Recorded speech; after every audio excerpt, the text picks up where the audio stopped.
आणि राज्याच्या राजकारणातून सुरुवातीचा खास रिपोर्ट आहे। उपमुख्यमंत्री एकनाथ शिंदे आणि वनमंत्री गणेश नाईक यांच्यातील राजकीय संघर्षाचा इतिहास ठाणे आणि नवी मुंबईवरील राजकीय वर्चस्वाभोवती फिरत आलाय। महापालिका निवडणुकीमध्ये हा वाद पुन्हा एकदा उफाळून आला। नाईक आणि शिंदेंनी एकमेकांवर जोरदार हल्ला चढवला। टांगा पलटी घोडे फरार इथपासून ते राजकीय अस्तित्व संपवण्याची भाषा झाली।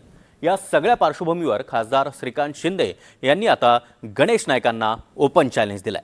तर संजय राऊतांनी नाईकांना एक प्रेमाचा सल्ला दिलाय। हे ओपन चॅलेंज आणि हा प्रेमाचा सल्ला नेमका काय आहे पाहूयात।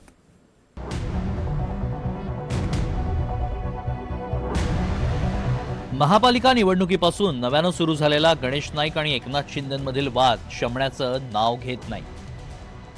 महापालिका निवडणुकीच्या प्रचारावेळी गणेश नाईक आणि एकनाथ शिंदेंनी एकमेकांवर जोरदार हल्ला चढवला होता।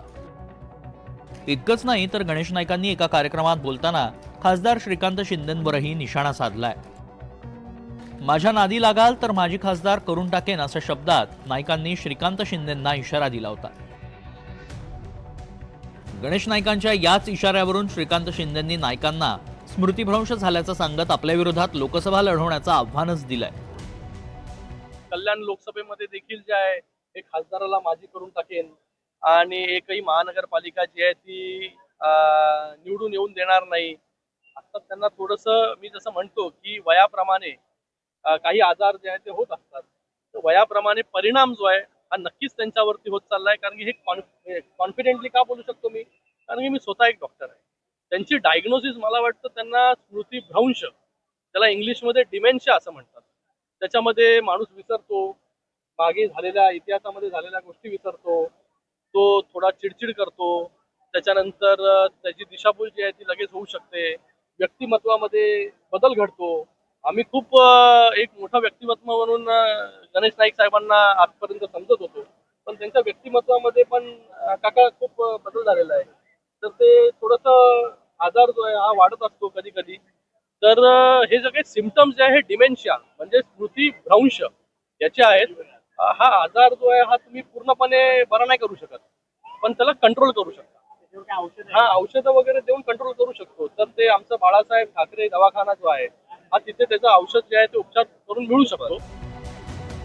तर दिवा विसताना जास्त फडफडतो अशा शब्दात खासदार नरेश म्हस्के यांनीही नाईकांवर खोचक टीका केली आहे। नाईक यांना ही पोटदुखी आहे। नवी मुंबई व्यतिरिक्त बाहेर नाईक यांना काळं कुत्र सुद्धा विचारत नाही, ओळखत पण नाही। मला त्यांना एवढंच सांगायचंय, शिंदे साहेबांनी जर ठरवलं ना, साधी फुंकर जरी मारली तरी तुमचा दिवा विझणार आहे। पोरांना घरात बसून तुम्ही राजकारण करताय। एकीकडे गणेश नाईक आणि शिंदेंमध्ये टीका टिप्पणी सुरू आहे। जोरदार वार पलटवार केले जात असतानाच खासदार संजय राऊत यांनी नाईकांना प्रेमाचा सल्ला दिलाय। राऊतांनी गणेश नाईकांना स्वगृही परतण्याचं आवाहन केलंय। माझा गणेश नाईक यांना एक प्रेमाचा सल्ला आहे। भारतीय जनता पक्षात राहून तुम्हाला या प्रवृत्तीशी लढता येणार नाही, कारण या प्रवृत्तीला छुपा पाठिंबा शेवटी फडणवीस आणि अमित शहांचा आहे। भारतीय जनता पक्षाबरोबर राहून तुमची ही लढाई ही टोकाला जाणार नाही। त्याच्यामुळे गणेश नाईक यांनी पुन्हा स्वगृही यावं, शिवसेनेत यावं आणि या लढाईचे रणशिंग फुंकावं। गणेश नाईक आणि एकनाथ शिंदे यांच्यातील वाद जुनाच आहे। महायुतीत दोन्ही नेते एकत्र असले तरी दोघांकडूनही एकमेकांच्या मतदारसंघात घुसण्याचा जोरदार प्रयत्न सातत्यानं केला जातो। गणेश नाईक ठाण्यात जनता दरबार घेतात, तर एकनाथ शिंदेंचे नेते नवी मुंबईत अनेक कार्यक्रम घेतात। महापालिका निवडणुकीपासून तर हा वाद अधिकच उफाळलाय। हा वाद आता कुठपर्यंत जाणार?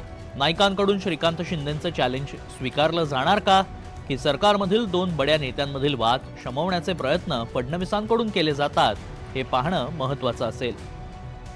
अमजद खानसह bureau report, NDTV Marathi, Mumbai.